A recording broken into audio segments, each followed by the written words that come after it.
함께 신앙 고백하시겠습니다.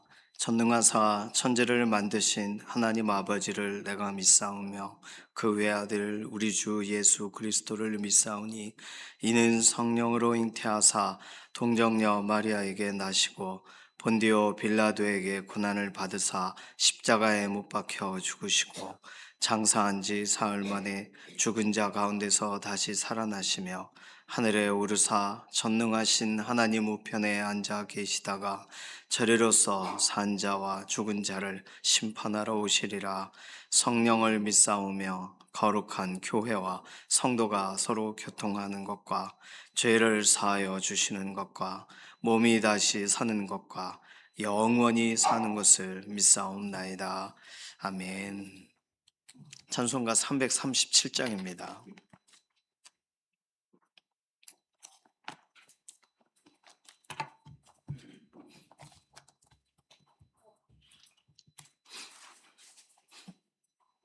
찬송가 337장입니다. 내 모든 시험 무거운 짐을 주 예수 앞에 아뢰이면 근심에 쌓인 날 돌아보사 내 근심 모두 맡으시네. 무거운 짐을 나 홀로 지고 견디다 못해 쓰러질 때 불쌍히 여겨 구원해 주리. 은혜의 주님 오직 예수.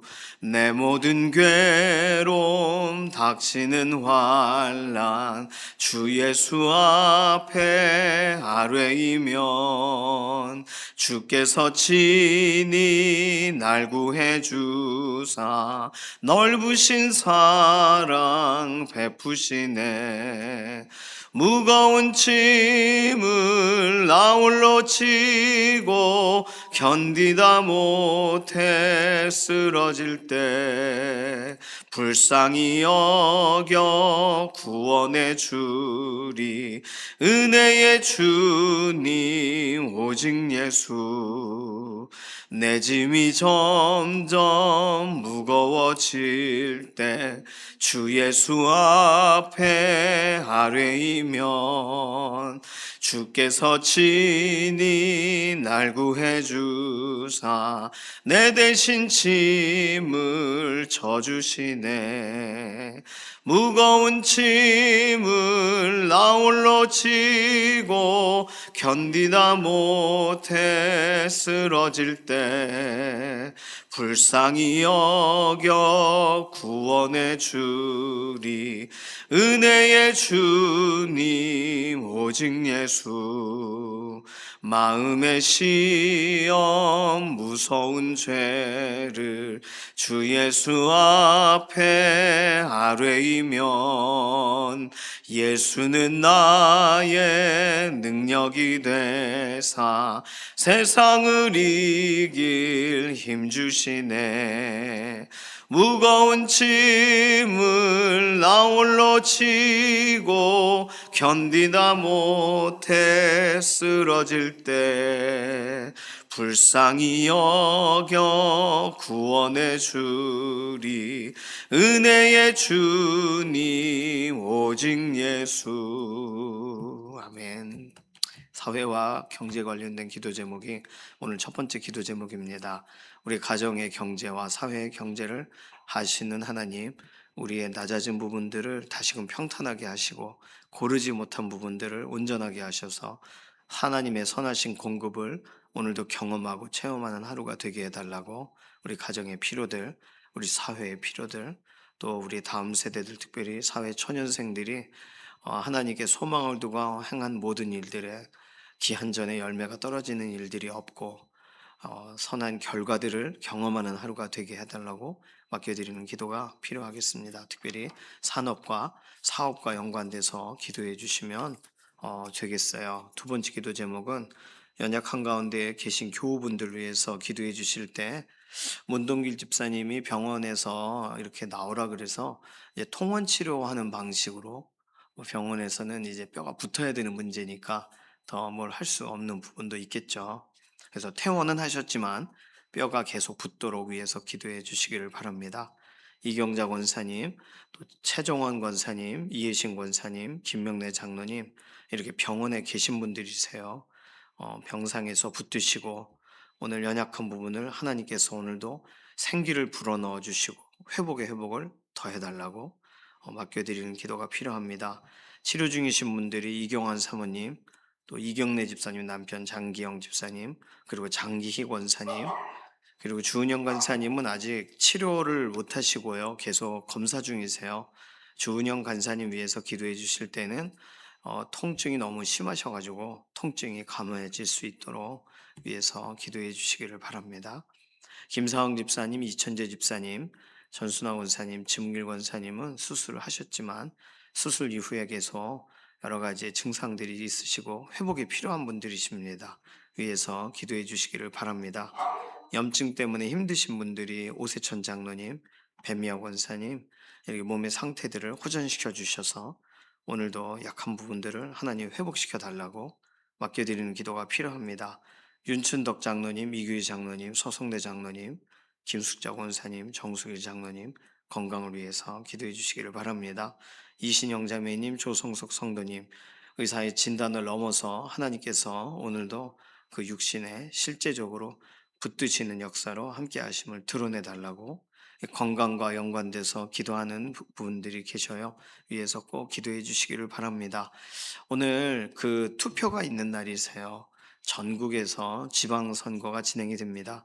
그 투표, 시작부터 끝까지 모든 것에 각 사람들의 마음을 주관해 주시고 하나님이 우리의 손을 통해서 또 다른 각 사람들을 세우시는 과정이니까 오늘 순종하는 하루가 헌신하는 하루가 기도하는 하루가 되게 해달라고 이렇게 투표와 연관된 기도 해주시기를 바랍니다. 오늘 수요기도가 있습니다. 기도의 현장에 하나님께서 은혜를 더해 주시고 우리와 동일하게 믿음의 공동체, 우리의 국내외 믿음의 공동체, 특별히 우리가 교회 아우리치를 가게 되는 6개 지역도 동일하게 수요기도가 있어요. 기도의 현장에서 하나님 각 사람들을 만나달라고 이런 기도 제목 가지고 잠시 통성으로 기도하겠습니다. 살아계신 하나님 감사합니다. 우리에게 오늘 새로운 날 주셔서 하루를 기도로 시작합니다. 하나님 의지하고 시작하는 하루가 복된 줄로 믿습니다. 오늘 우리의 필요들을 아시는 하나님, 우리 가정의 필요를 또 우리의 사회의 필요를 우리의 모든 삶의 실제적인 경영권을 하나님이 가지고 계시는 줄로 믿사오니 오늘도 붙드시고 새롭게 하시고 우리 가정과 우리의 산업과 우리의 사업을 붙드시사 하나님 이끌고 원하시는 방식대로 우리의 모든 관계된 일들을 온전하게 하시옵소서. 하나님께 맡겨드립니다. 하나님께서 책임져 주시고 하나님께서 인도해 주실 것을 믿으며 기도하며 따라가는 모든 믿음의 사람들에게 기다림의 기쁨이 있게 되기 원하고 특별히 다음 세대 사회 초년생들 하나님 이들의 인생에 하나님을 의지하고 기다렸더니 하나님이 나를 만나 주셨다는 간증이 오늘도 그들의 삶의 자리 그들의 프로젝트와 일터 자리에서 일어나게 하여 주시옵소서. 오늘 연약한 가운데 있는 우리의 동역자들 위해서 기도합니다. 병상에서 오늘도 이경자 권사님, 최정원 권사님, 이혜신 권사님, 김명래 장로님 붙들어 주시며 약한 부분들을 회복시켜 주시고 태어날 수 있는 과정으로 인도해 주시기를 원합니다. 문동길 집사님 이제는 통원 치료를 하시게 되는데 모든 과정에서 뼈가 잘 붙도록 오늘도 안전하게 그 몸의 상태를 붙들어 주시옵소서. 이경환 사모님 또 주은영 간사님 이경래 집사님 남편 또 장기희 권사님 치료와 연관돼서 하나님께서 길을 열어 주시고 실제적으로 암이 줄어들게 되는 역사로 그리고 약물 치료의 좋은 결과들로 하나님 함께 하심을 드러내 주시옵소서. 김사흥 집사님, 이천재 집사님, 전순화 권사님, 지문길 권사님 수술 이후에 완전한 회복으로 함께 하심을 드러내 주시고 오늘도 몸의 상태가 하나님 호전돼야 되는 배미아 권사님, 오세천 장로님 염증적인 여러 질환들이 다 사라지도록 오늘 몸을 붙드시고 특별히 배미아 권사님 이런 호흡과 연관돼서 감기 증상들이 완화되게 하여 주시옵소서. 윤천덕 장로님, 이교희 장로님, 서성대 장로님 노년에 하나님 그 연약한 육신을 붙드셔서 오늘도 하나님 살피시고 오늘 또 김숙자 원사님, 정수기 장로님 의사의 진단이 나왔지만 몸의 상태를 여전히 붙들어 주시기를 원합니다. 이신영 자매님, 조성숙 성도님 오늘도 하나님 살아계심을 그 몸에 드러내시고 하나님께서 오늘 동행하고 역사하심을 체감하는 하루가 되게 하여 주시옵소서. 오늘 투표가 있는 지방선거가 있는 날에 하나님 각 사람들의 손을 사용하셔서 지금 필요한 사람들을 뽑으시고 세우시고 또 하나님 기도하고 준비한 사람들에게 기회를 더하시고 오늘 나라와 민족과 연관된 가장 중요한 또는 일터에서 일꾼들이 세워지는 복된 날이 되게 하시고 악한 것 틈타지 못하도록 하나님 우리 각 사람들의 마음에 선한 동기와 선한 결단들만 있게 하여 주시옵소서. 오늘 수요기도의 현장에 하나님 은혜를 더해 주시기를 원합니다. 국내외 믿음의 공동체들이 동일하게 수요일 날 기도의 자리를 하나님 앞에 올려드립니다. 하나님 특별히 6개 교회 아울리치 우리가 나아가게 되는 지역교회들도 수요기도의 현장에서 홀로 또는 두세 사람이 예수 그리스도의 이름으로 모인 곳에 하나님께서 동행하시고 함께 하심에 대한 온전한 흔적들로 오늘 기도의 현장을 채워 주시옵소서. 기도하고 간구하는 우리의 심령들을 우리가 무겁지 않고 가볍게 되기를 원하고 낙심치 않고 담대하게 되기를 원하고 하나님 은혜를 사모하고 하나님을 갈망할 때 채우시는 하나님의 역사를 경험하는 믿음의 기도자들이 되게 하여 주시옵소서. 감사드리며 살아계신 예수님의 이름으로 기도드립니다. 아멘. 오바댜 1장 10절에서 16절까지 말씀입니다. 구약성경 1284페이지, 85페이지에 있습니다. 오바댜서 1장 10절에서 16절까지 함께 읽습니다. 내가 내 형제 야곱에게 행한 포학으로 말미암아 부끄러움을 당하고 영원히 멸절되리라. 내가 멀리 섰던 날 곧 이방인이 그의 재물을 빼앗아가며 외국인이 그의 성문에 들어가서 예루살렘을 얻기 위하여 제비 뽑던 날에 너도 그들 중 한 사람 같았느니라. 내가 형제의 날 곧 그 재앙의 날에 방관할 것이 아니며 유다 자손이 패망하는 날에 기뻐할 것이 아니며 그 고난의 날에 내가 입을 크게 벌릴 것이 아니며 내 백성이 환난을 당하는 날에 내가 그 성문에 들어가지 않을 것이며 환난을 당하는 날에 내가 그 고난을 방관하지 않을 것이며 환난을 당하는 날에 내가 그 재물에 손을 대지 않을 것이며 내 거리에 서서 그 도망하는 자를 막지 않을 것이며 고난의 날에 그 남은 자를 원수에게 넘기지 않을 것이니라. 여호와께서 만국을 벌할 날이 가까웠나니 내가 행한 대로 너도 받을 것인즉 내가 행한 것이 내 머리로 돌아갈 것이라. 너희가 내 성산에서 마신 것 같이 만국인이 항상 마시리니 곧 마시고 삼켜서 본래 없던 것 같이 되리라. 아멘. 오바댜 선지자 통해서 에돔에게 하나님께서 심판이 있을 거라고 예고하시는 본문이죠. 일반적으로 심판이 있을 거라는 이 예고의 본문은 심판이 있는 때에 끌려가는 데 말하는 거라면 기회가 없는 돌이킬 수 없는 이야기지만 지금 아직 이런 일이 일어나기 전에 예고하시는 거잖아요. 그 말은 돌이키라는 이야기잖아요. 그러면 우리는 그런 생각할 수 있어요. 우리는 기도하는 사람들이니까 하나님이 말씀하시면 하나님의 사모하던 사람들이니까 하나님의 음성을 기다리던 사람들이니까 하나님이 이렇게 말씀하시면 그 말씀에 막 감동이 되고 막 결단이 되고 이렇게 될 것 같은데 생각지 않았던 사람들이 하나님의 음성을 듣게 될 때, 하나님의 메시지를 듣게 될 때는 전혀 와닿지가 않는 거예요. 하나님의 손이 짧아져서가 아니라, 하나님의 음성이 깊이가 덜해서가 아니라, 준비되지 않은 심령이 하나님의 말씀에 의문을 갖게 되는 거죠. 물론 하나님의 강력한 말씀은 어떠한 사람도 죽은 나사로도 살리시는 것이 살아계신 하나님의 말씀이시니까 예수 그리스도께서 그 살아계신 말씀으로 선포했을 때 풍랑이 잠잠하게 되는 거니까 말씀 자체의 능력이 없으셔서가 아니에요. 만약에 하나님이 오늘도 돌아와라 그러면 뭐 전쟁을 그쳐라 그러면 전쟁 그쳐야죠, 나라들이. 그러나 순종하지 않잖아요. 들을 귀가 없어요. 그래서 하나님이 그럼 하나님의 손이 하나님의 사역이 멈춰지느냐? 그런 걸 설명하는 게 아닙니다. 하나님은 하나님이 작정하신 일을 이루시는 분이세요. 그런데 이 모든 과정을 자원함으로 진행되기를 원하시는 분이세요. 그래서 오늘 오바댜 선지자를 통하여 에돔에게 하시는 말씀이 너희가 잘못했어라는 설명을 하실 때 한 가지 중요한 단어를 사용하십니다. 그것은 형제라는 단어예요.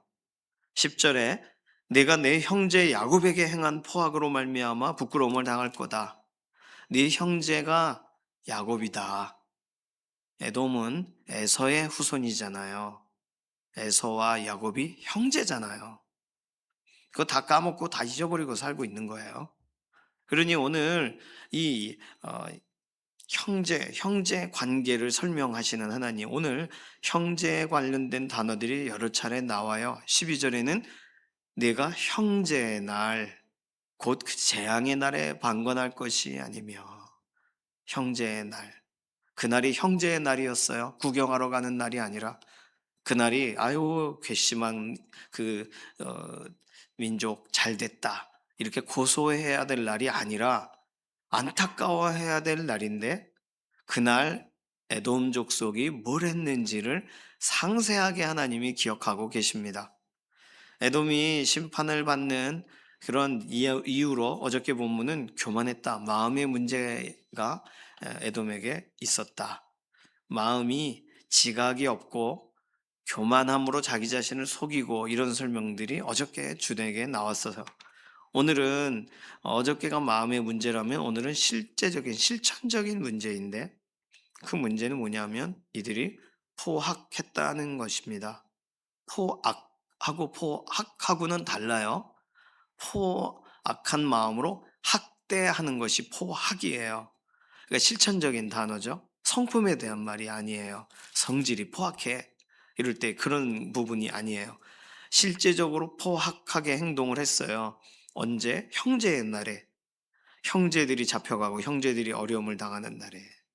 그러니까 아주 악한 날이죠. 형제의 날에 멀리 서서 11절 그 태도가 멀리 서 있었다고 설명해요. 네가 멀리 섰던 날 12절에는 방관할 것이 아니며 방관했다. 12절 뒤에는 기뻐했다. 그러니까 이게 세 가지 태도죠. 형제가 어려움을 당하면 보통 진짜 형제면 내가 팔 걷어붙이고 내 일인 것처럼 달려들어 그거 다 막을 거 아니에요. 어려움 당하는 거를 도와주고 괴롭히던 자들을 막 물리치고 할 거 아닙니까? 그런데 형제라고 생각하지 않으니까 방관하고 오히려 기뻐하고 잘 됐다 한 거예요. 요셉을 형제라고 생각하지를 않으니까 요셉을 팔아버리는 거와 같이 이스라엘 안에도 실제로 그런 어, 오랫동안 쌓여 있는 그런 그 아버지가 특정한 형제에게 편애하는 것에 대해 그 아들들이 가졌던 그런 복수심 같은 거가 요셉을 그렇게 만들었죠. 그러나 뭐 그런 인간적인 그런 관계들과 불편함들과 쓴뿌리들을 하나님은 역전으로 바꾸세요. 자, 형제의 날, 재앙의 날에 멀리 서서 방관하고 기뻐했다. 그러면 멀리 섰다는 게 무슨 뜻이고 방관했다는 건 뭐고 기뻐한 건 뭐냐? 그게 그 다음에 나와 있는 13절과 14절의 본문에 설명되어 있는 다섯 가지 행동으로 우리가 에돔이 무엇을 했는지를 정리할 수가 있습니다. 첫 번째는 13절에 내 백성이 환난을 당하는 날에 내가 그 성문에 들어가지 않을 것이며 이거 들어가지 말라는 거예요. 이거는 그 실제적인 그날에 일어나는 그날에 그런 일을 하지 말라. 자, 11절에 내가 멀리 섰던 날. 그러니까 이건 과거형이죠. 그날에는 이방인이 그의 재물을 빼앗아가고 외국인이 성문에 들어가서 예루살렘을 얻기 위해 제비 뽑던 날에 너도 그들 중에 한 사람 같았다. 그러니까 아수르가 예루살렘을 점령하고 또 이렇게 블레셋이 이스라엘을 괴롭히고 다양한 민족들이 이스라엘을 괴롭혀요. 그럴 때 에돔은 이렇게 행동했다는 거예요. 그런데 실제로 그러한 패턴대로 네가 또 할까 염려가 된다는 식으로 하나님이 쓰신 것으로 읽어도 되고 13절부터 14절을 이전에 했었던 일을 반복적으로 하나님께서 또 이렇게 보여주신 것으로 읽어도 됩니다. 그러니까 이거는 일어날 일이며 일어났던 일이에요. 환란을 당하는 그 성문에 들어가요. 13절. 왜 들어가요, 그게? 구경하러 간 거예요, 구경하러. 또 환난을 당하는 날에 내가 그 고난을 방관하지 않을 것이며 이건 무슨 말이에요? 형제라면 도와야 되는데 쳐다만 봤다는 거예요. 돕지 않음. 환난을 당하는 날에 내가 그 재물에 손을 대지 않을 것이며 약탈해요, 같이. 그러면 안 돼. 막아주는 게 아니라 같이 훔쳐가요. 그러지 말라는 거예요. 전에 그랬었는데 이제는 그러지 말라는 거예요. 14절 내 거리에 서서 그 도망하는 자를 막지 않을 것이며 사거리에 서서 피신하는 사람들을 막아서 오히려 그 압수르가 되든 나중에는 바벨론이 예루살렘을 점령할 때 실제적으로 이렇게 행해요. 에돔 사람들이 협력을 해요. 도와줘요. 도망가는 사람을 잡아서 팔아넘겨요. 고난의 날에 그 남은 자를 원수에게 넘기지 않을 것이다. 똑같은 이야기입니다. 협력하고 밀고 하고 팔고. 그러니까 이게 에돔이 행했던 일이고 얼마든지 행할 수 있는 상황만 준비되면 이대로 행할 수 있는. 우리가 북한 얘기할 때 북한하고 뭐 대화가 잘 된다고 하지만 북한은 얼마든지 언제든지 할 수 있는 행동이 있죠. 왜 북한을 그렇게 보느냐 그러는데 굳이 그렇게 보지 않을 이유는 또 뭐예요? 우리나라와 연관돼서 가장 상처를 준 것은 같은 동족이잖아요. 그리고 결국은 북한에 대해 좋은 말을 하는 사람들을 좋게 보면 안 되는 거예요. 뭐 아버지나 할아버지나 돌아가신 적이 없는 가족에게 피해가 당한 적이 없는 사람들은 그런 말 할 수 있는지 모르겠습니다만 저처럼 이제 저는 강화가 고향이라 다양한 북한의 흔적들이 있어요. 저희는 뭐 가족들이 만나면 그런 얘기를 안 할 수가 없고 어려서부터 그런 언제든지 이게 그 간첩들이 넘어오는 물길을 타고 넘어오는 그곳이 강화였기 때문에 뭐 워낙에 그런 얘기를 듣고 많이 살았습니다. 그러니 북한 좋아요 그러면 그 외국 사람들이나 할 말들이지 그 우리 대한민국 사는 사람이 할 말이에요? 에돔은 언제든지 곧다구로 행동을 했고 나중에도 결국은 그렇게 행동할 거예요. 왜요? 에돔은 어제 본문처럼 마음이 이미 일반적이지 않아요. 이미 마음이 자기 자신을 속이고 이미 기반 자체가 다른 사람들로 서 있어요. 그래서 기회만 주어지면 다른 사람들에 대해서 포악하게 행동하는 것이 자동인 사람들인 거예요. 에돔에 대해 하나님 축복을 하면 되지 않습니까?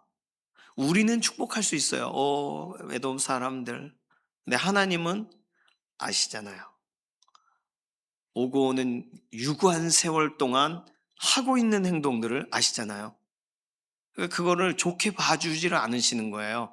경고하셔야 되는 거예요. 너 그날에 그 예루살렘이 어려운 그 형제의 날에 너 어떻게 하는지 너 이렇게 하면 안 돼. 이렇게 말씀하시는 거예요, 지금. 하나님은 에돔에게 경고하시고 그렇게 행한다면 너 행한 대로 너도 받을 것이다. 15절. 여호와께서 만국을 벌할 날이 가까웠나니 내가 행한 대로 너도 받을 것인즉 내가 행한 것이 내 머리로 돌아갈 것이라. 머리로 돌아가요. 머리로 돌아가는 거예요.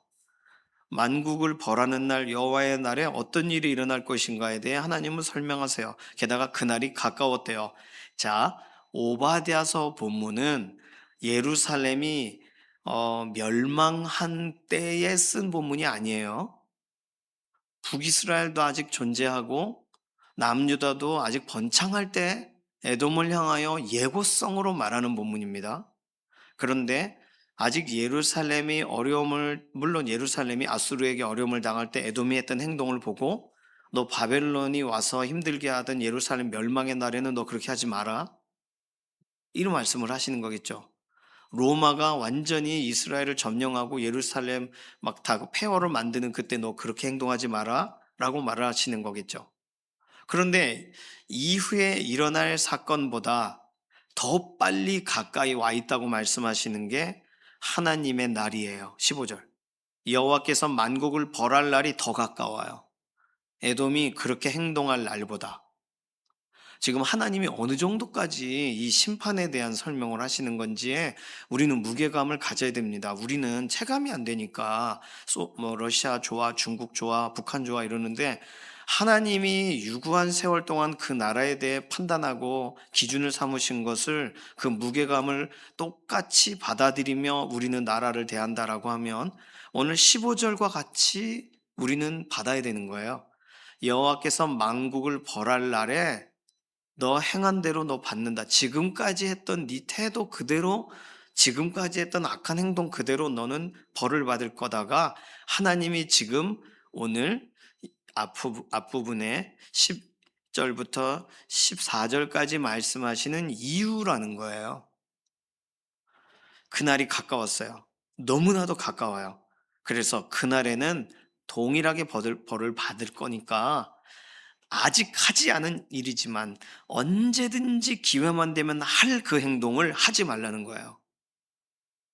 하나님은 굉장히 논리적으로, 그리고 우리가 알아들을 수 있게 말씀하시는 분입니다.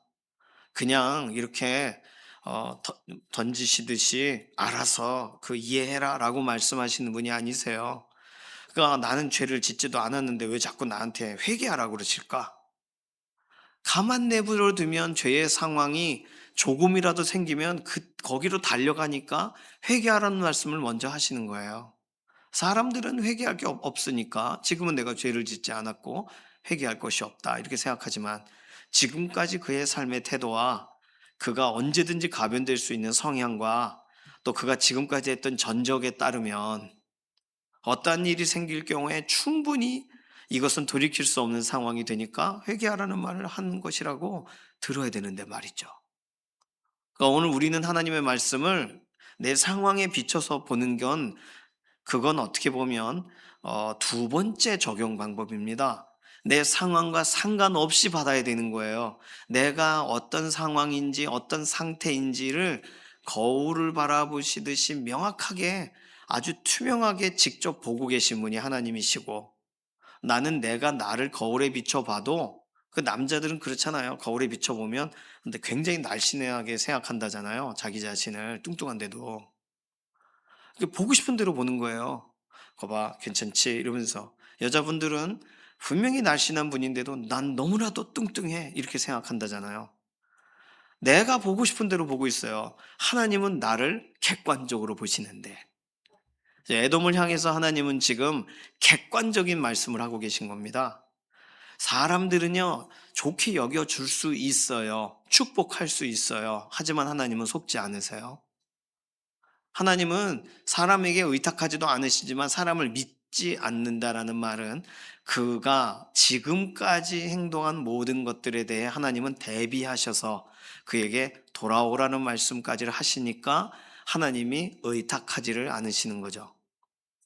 그러니까 오늘 하나님의 말씀의 이 시점과 기준과 오늘 하시는 말씀의 흐름을 볼 때 에돔은 알아들어야 되는 거예요. 아직 그 일을 하지 않았더라도. 자, 오늘 형제의 날에, 형제가 환난을 당하는 날에, 지금 환난을 당하는 날에라는 표현을 세 번이나 썼습니다. 형제가 환난을 당하는 날이죠. 그 날에 에돔이 결국은 행할 일, 결국 이렇게 행해요. 예루살렘이 바빌론에 포로되어 막 끌려가고 하는, 그 유다에게 하나님이 별도로 말씀하셔서 돌이켜라 돌이켜라 돌이켜라 하고 결국은 일어나는 그날에 에돔은 하지 마라 하지 마자 하지 마라 했던 일을 결국 해요. 그러니까 얼마나 이게 자동입니까? 사람은 죄에 대해서는 자동이에요. 뭐 막아도 소용이 없이 죄의 이런 죄된 신분으로 출생하면서 죄가 해결되지 않은 인생으로 살아가게 될 때는 자동입니다. 오늘 형제이기 때문에 형제를 향하여 하나님은 형제의 날에 너 방관하지 마라. 그날이 오게 될 때 너 성문에 그렇게 막 들어가고 그렇게 재물에 손을 대고 그 남은 자를 원수에게 넘기고 너 그러지 마라. 이미 미리 말씀하셨어요. 저는 이 정도면 에돔에 관계된 사람들은 에돔이란 나라에 있는 사람은 못 알아듣겠지만 뭐 이스라엘에 있던 에돔 출신 사람들은 알아들어야죠. 예를 들어서 사울 왕 시대에도 에돔 사람 도액 같은 사람이 사울이 총애하던 그런 사람 중에 있었어요. 에돔 사람들은요 이스라엘과 섞여 살고 있었단 말이에요. 그리고 실제 본인들끼리 모여 사는 사람들도 존재하지만 그러면 이러한 선포와 선언 앞에 들어야죠. 아, 이거 돌이켜야 되는구나. 돌이키지 못할 때 하나님은 이 일들을 진행하시는 겁니다. 자, 형제의 날. 그렇다면 형제와 연관돼서 분명히 에돔이 어떻게 이스라엘의 형제입니까? 이 질문할 수 있잖아요. 누가복음 10장 29절에 그 사람이 자기를 옳게 보이려고 예수님께 여짜오되 그러면 내 이웃이 누구니까? 이렇게 물어요. 이게 선한 사마리아인의 비유에 관련돼서 그것을 듣던 그 사람이 말합니다. 그러자 예수님이 쭉 비유를 설명하시고 누가복음 10장 36절에 내 생각에는 이 세 사람 중에 누가 강도 만난 자의 이웃이 되겠느냐 그러셨어요. 그러니까 이웃이 누구냐가 아니에요. 이웃이 되는 사람이 누구냐예요. 하나님은 똑같이 보시는 거예요. 형제 관계인지를 확인해 보라는 게 아니라 확인하면 당연한 답이 나오겠지만 형제가 되어 주겠냐는 거예요. 창세기 4장 9절은 아예 명확하게 가인에게 질문하시죠. 그러자 가인이 내가 내 아우를 지키는 자니까? 그러자 바로 하나님이 하시는 말씀은 창세기 4장 10절에 이르시되 내가 무엇을 하였느냐 내 아우의 핏소리가 땅에서부터 내게 호소하느니라. 내가 아우를 지키는 자입니까? 라고 거리감을 설명했을 때 너 아우에게 뭘 했니? 라고 질문하셨다는 거예요. 그러니까 내가 아우로 받아들이냐 아니냐의 문제는 나중 이야기예요. 하나님이 여기신다면 그 일은 우리가 그렇게 우리에게 이미 진행이 되고 있는 거예요. 형제로 붙여준 사람, 이웃으로 맡겨준 사람들, 친구로 친하게 되어진 사람들, 그 하나님이 붙여준 사람들이죠. 성경의 또 다른 구절에서는 가난한 자를 너희 사이에 두었나니 그래서 가난한 자가 너로 인해서 공급을 받고 도움을 받게 하기 위해서다 설명하셨거든요. 우리들이 오늘 서 있는 곳이 하나님이 나를 여기 인도하셨어. 여기까지 인도하셨어. 에베네셀이라고 말하면서 우리 옆에 있는 형제들이 여기까지 오게 된 걸 에베네셀이라고 생각하지 않아요. 왜 여기 있는 거야? 이 사람은 이렇게 말한다는 거예요. 형제 되어주지 않아요. 이웃 되어주지 않아요. 이웃이 되려면, 형제가 되려면 비슷한 코드가 맞아야 되고, 비슷한 어떤 내용이 공감이 돼야 되고, 어떤 책임감의 부분에서, 어떤 삶의 대화의 부분에서 뭔가 하나 되어야만 우리는 형제야. 이렇게 생각하는 거예요. 그러니까 나와 같은 생각을 하는 사람은 형제고, 나와 같은 생각을 하지 않는 사람은 남이야. 하나님은 그렇게 보질 않으시는 거예요. 너 쟤와 형제다. 그러면 형제인 거예요. 촌수를 따져봐도 형제예요. 그런데 하나님이 말씀하셔서 형제인 거예요. 하나님, 저는 저 사람과 가까이 있지 않아요. 이웃이 아닙니다. 다른 나라에서 보면 우리 옆집에 사는 사람, 아니 옆 동네에 사는 사람은 이웃이에요.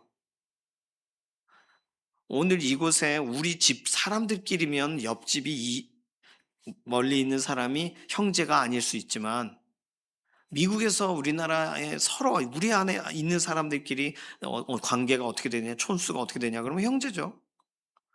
그러니까 우리는 너무나도 우리가 보는 시각이 얕아서 하나님이 무슨 말씀하시는지에 대한 단어의 꼬투리를 잡는단 말이에요. 오늘이 형제의 날입니다. 하나님은 에돔에게 설명하신 것처럼, 그리고 오늘 투표하시는 날, 남의 나라 투표가 진행되고 있고 난 투표 안 해도 되는 거 아니잖아요. 오늘 우리 문제잖아요. 우리나라에 중요한 시점에 필요한 사람이 있어서 일꾼이 세워지는 날이잖아요. 근데 꼭 투표 안 하시는 분들은 남의 나라에 사시는 것처럼 나 외국인이야. 외국인이라 나 몰라. 투표 불편해. 뭐 해도 뭐 결론 좋지 않아. 뭐 이런 식으로 투표 안 하세요. 완전히 이웃으로 형제로 받아들이지 않는 거죠. 오늘 하나님이 우리에게 오늘 기회를 주신 거면 그 기회에 걸맞게 살아야 되는 줄로 믿습니다. 히브리서 10장 24절에는 서로 돌아보아 사랑과 선행을 격려하며, 이렇게 한번 돌아봤더니 나와 관계된 사람이 없어요. 그럼 격려할 사람이 없는 거예요? 히브리서 2장 11절에서는 예수님께서 우리를 형제라 부르시기를 부끄러워하지 않으신다라고 써 있습니다. 그러니까 우리를 대하여 형제야, 우리를 향하여 새로운 피조물아, 우리를 향하여 하나님이 나의 자녀다 말하시기를 부끄러워하지 않으세요. 우리는 촌수를 따지고 관계를 따지고 사건을 따지는데 하나님은 그런 걸 따지질 않으세요. 그러면 오늘 우리에게 하나님이 오랜만에 하신 명령, 진짜 모든 본문에 써 있지도 않은 특별한 날에 듣게 되는 이 명령에 우리는 반응해야 되지 않겠습니까? 형제의 날이구나 오늘이. 에돔 그렇게 반응해야 되는 거 아니에요? 그렇게 생각하고 그런 어떤 본능적으로 빼앗고 싶은 날 그걸 절제해야 되는 거 아니에요? 본능적으로 놀고 싶은 날 투표해야 되는 거 아닙니까? 그것이 하나님이 우리에게 도전하시는 내용입니다. 형제로 받아들이는 것, 이웃이 되어주는 것, 그거는 선택이면서 필수예요. 하나님은 그렇게 우리에게 우리 곁에 사람을 두셨고, 그렇게 우리에게 하나님께서 원하시는 방식대로 우리의 삶을 배치하셨기 때문입니다. 이 시간 같이 기도하겠습니다. 이 시간 기도할 때 내 생각을 넘어서서 하나님이 붙여주신 관계를 기억하고 우리가 형제로, 이웃으로, 또 우리의 자매로, 친구로 하나님 우리 곁에 두신 사람들을 우리가 축복하고 하나님께서 원하시는 대로 하나님의 말씀을 증거하고 우리가 다가가는 하루가 되게 하소서. 그리고 오늘 투표의 날 한 사람도, 우리 믿는 사람들이 자신의 권리를 버리는 일들이 없이, 남의 나라 사는 거 아니잖아요. 투표의 날에 복되게 투표하는 그런 현장들로 우리 각 사람들이 서게 해달라고, 우리 이런 기도 제목으로 잠시 통성으로 기도하겠습니다. 살아계신 하나님 감사합니다. 오늘 에돔에 관련된 본문인데 오늘 우리에게 다시금 경험되고 적용되도록 인도해 주셔서 감사합니다. 하나님이 형제라 그러시면 형제인 것이고, 하나님께서 우리에게 이웃이 되겠느냐 하시면 이웃이 되어야 되는 것을 우리가 믿습니다. 오늘 우리의 관점과 우리의 합리성과 논리성을 넘어 하나님께서 보고 계시는 그 시각을 따라 우리의 삶이 움직여지기를 원하고, 하나님을 존중하며 하루를 살아가 하나님께서 기뻐하시는 대로 쓰임받는 믿음의 동역자들이 되게 하여 주시옵소서. 오늘 투표의 날 하나님 어떠한 것도 악한 것 틈타지 못하게 하시고 선하신 하나님을 존중하여 우리의 한 표를 행사하는 그런 믿음의 걸음이 되게 하여 주시옵소서. 감사드리며 살아계신 예수님의 이름으로 기도드립니다. 아멘. 찬송가 449장입니다. 449장 1절만 부르겠습니다.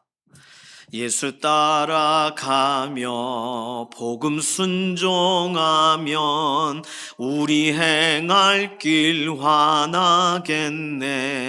주를 의지하며 순종하는 자를 주가 늘 함께 하시리라. 의지하고 순종하는 길은 예수 예수 안에 즐겁고 복된 길이로다. 아멘. 주님께서 가르치신 기도합니다.